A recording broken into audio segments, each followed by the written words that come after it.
তোমরা সবাই কেমন আছো? নিশ্চয়ই ভালো আছো। তোমাদের আশীর্বাদ ভালোবাসা আমিও ভালো আছি, সুস্থ আছি।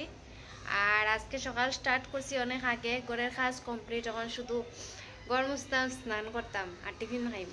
টিফিন এখনো খাইছি না, তে লাউরে লইয়া গেছেন হোটেল থেকে এখন আইরা ফোন করছেন। চলো তোমরা দেখাই, সকাল সকাল উঠে চক্কর মারাত গেছি।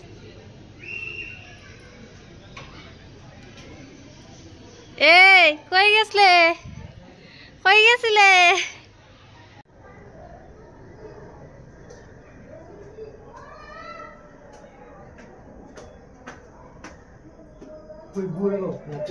কই গেছিলে? হোটেল হোটেল হোটেল আসলি নি? হোটেল লাগে কিটা আসত? ও জুস খাই জুস জুস খাইছত নাকি? নাচুস নাচুস জুস নাচুস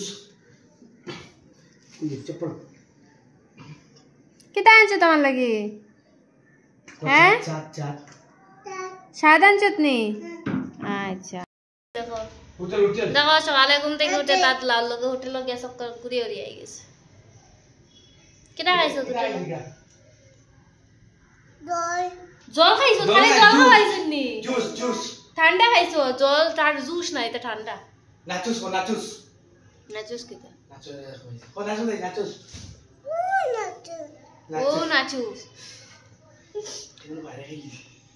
দেখো দেখো দেখো দেখো দেখো দেখো অবস্থা দেখো দেখো। সিরিউটা স্টাইল, নিউ স্টাইল। সিরিউটা নিউ স্টাইল, সিরিউটা এটা নিউ স্টাইল। দেখো দেখো বান্দরের মতো। গিয়া কিতা কিতা করছে? জুস খাইছে, ঠান্ডা খাইছে।